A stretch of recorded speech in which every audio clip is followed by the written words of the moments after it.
અખિલ બ્રહ્માંડના માલિકને એમ થાય કે આ પાઠની પરંપરા જો બંધ થઈ જાય તો કાલની પેઢીને ખબર કેમ પડશે પાઠ આને કહેવાય. રામદેવજી બાપાના અવતરણનું કારણ આવડું આ જ હતું.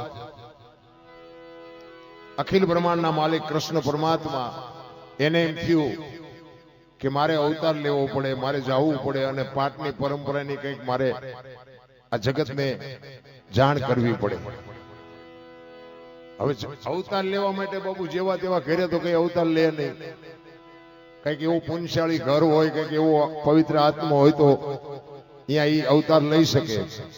અને આ અજમલ રાજાનો ને કૃષ્ણ પરમાત્માનો આખી દુનિયા ઇતિહાસ જાણે છે. અજમલ રાજાને દીકરા નહોતો અને કૃષ્ણ પરમાત્માને આવું હતું. આ બે નો મેળ પડી ગયો. ઈ અજમલ રાજાને ઈશ્વર મારો નાથ વચન આપે છે અને અજમલ રાજા કહે છે કે તમે મારે અહીંયા દીકરો થઈને આવો. તેથી અખિલ બ્રહ્માંડ નો માલિક કહે છે સાહેબ સબકા બાપ હે બેટા કિસી કા નાય, બેટા હોકે જન્મે ઓ સાહેબ નહીં. હું આખી દુનિયાનો બાપ છું. હું દીકરો ન થઈ શકું પણ હું અહીંયા આવીશ તારા ઘરે દીકરાના સ્વરૂપે, બાકી જન્મ નહીં લઉં.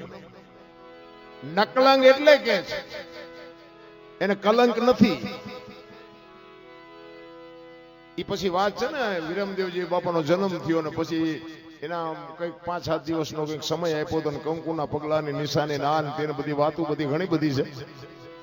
અને પછી રામદેવજી બાપાનો જન્મ થાય અને એ પાઠની પરંપરા ચાલુ થાય અને રામદેવજી બાપાએ એવું કીધેલું કે મારા નામની જોત કરજો ચોખા ઘીની જોત, ગુગળનો ધૂપ અને હુખડીનો પ્રસાદ અને સફેદ ધોળી ધજા આ કરી અને મારા 5 ગાણા ગૌરવજો. હું કોઈ પણ સ્વરૂપે હાજરી આપીશ. તમને ભરોસો હોય કે ન હોય, અમને ભરોસો છે કાંઈ ક્યાંક બેઠો છે. બસ આનું નામ પાઠ.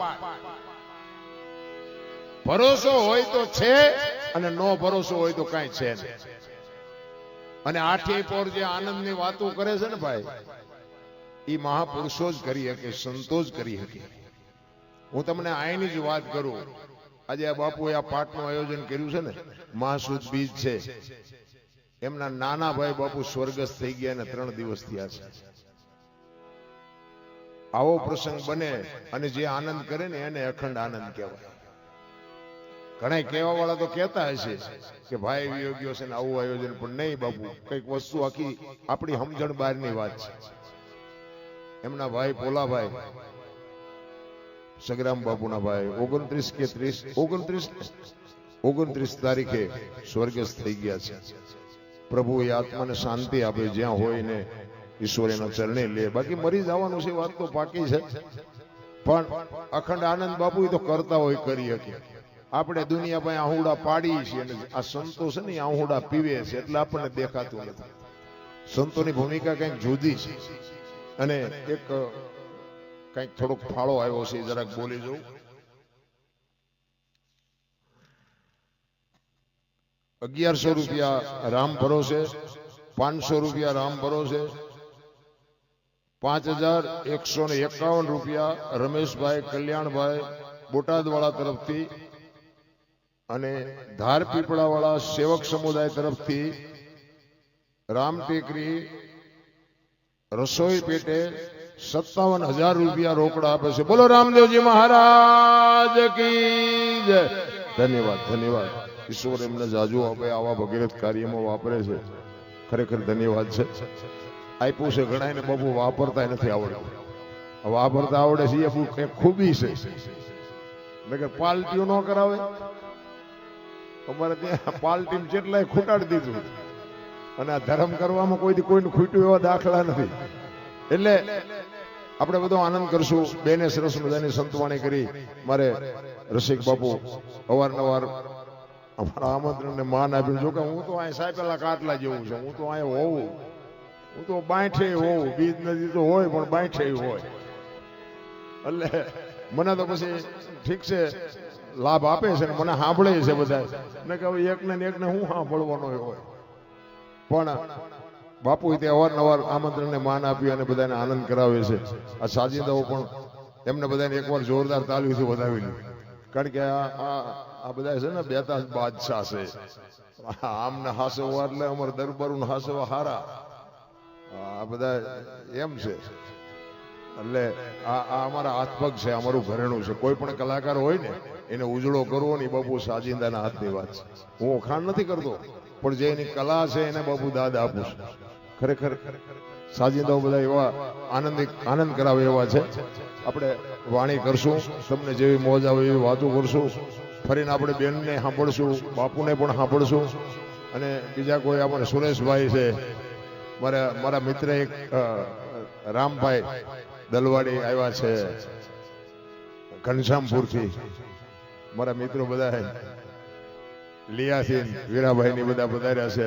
આ જો કે આ રાજાભાઈ તો સાપેલા કાઢ લે, અત્યારે સાંડી ગયા નગર. દર બીજે મારી ઘોડે હોય, પણ પોતે બહુ પ્રેમી જીવ છે, આત્મજીવ પ્રેમી છે.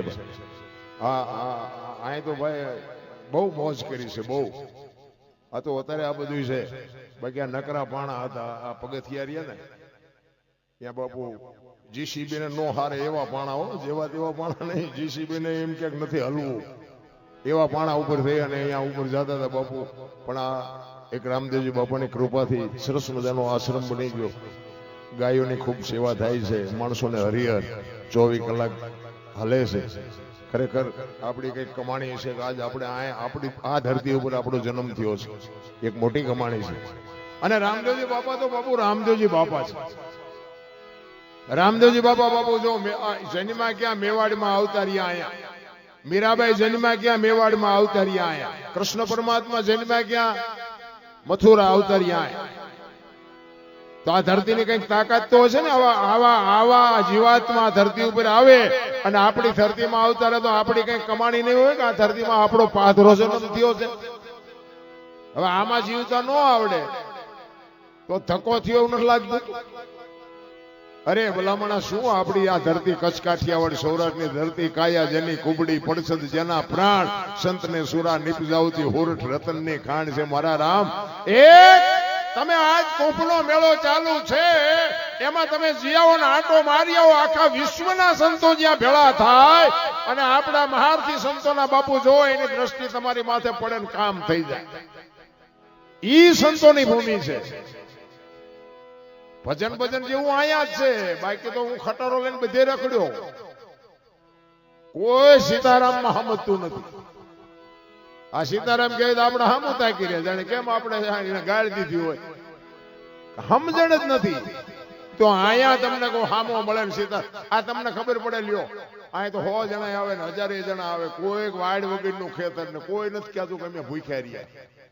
લ્યો આ શું ભજન છે? આપણી જે દેહાણ જગ્યા છે ધર્મના થાંભલા આવડા મોટા 10 કિલોમીટર હાલો ને એક જગ્યા, 10 કિલોમીટર હાલો ને એક જગ્યા. આ બધું શું છે? આપણે કંકોત્રી લખીને બોલાવ્યા હોય ને તોય હળિયા સડી જાય. ખૂટી રહેશે, ખૂટી જ રહે ને. તમે જેટલા ખૂટડાવ્યા ન ખૂટી. અરે બાપુ સંતોની તો બાપુ શું આપણે બલિહારીની વાત કરીએ ભલામણા. સાધુ સંતો છે ને એની વાત જ ન થાય. અને અમારા ગુરુ મહારાજ તો એવું કહેતા કે સાધુનો દીકરો ભગવી ચિત્રી હામી મળે ને અને સીતારામ ન બોલી શકો ને તો મરી જાજો, મરી. અમારા ગુરુ મહારાજ તો અમને સાતીમાં છોડતા હતા કે જો બાવા સાધુના હામા મળે સીતારામ ન બોલી શકો તો મરી જવાય. એમાં પૈસા દેવા છે. અમે આ જે બોલાવી લ્યો એ કઈ ન બોલ લ્યો. શું કેવું? તમે બધા ઘરના જ નથી. આ ભાગમાં જ નથી. એ તો અમે નાક કાન ઘરે મૂકીને આવી છે એટલે બોલી છે. એટલે સવારામ બાપા 50 થી 60 વર્ષની વાત બાપુ સવારામ બાપાએ ઉઘાડી વાત કરી દીધી કે આનું આમ પરફેક્ટ જ છે. હાવ 50 થી 60 વર્ષ, હજારો વર્ષની વાત નથી.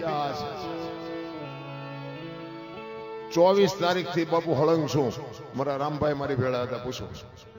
24 તારીખ થઈ. કાલ અમે અટાણે ઠેઠ બનાસકાંઠામાં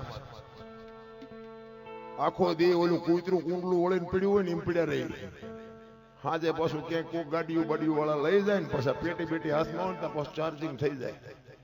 અને આવો જયારે બાપુ માહોલ થાય, ભલે 10 જણા બેઠા હોય સામે, પણ બાપુ અધિકારી હાથમાં હોય ને તો અમને એમ થાય કે મારા આંતરડા તોડી નાખી. ભલે ભજન યા થાય છે.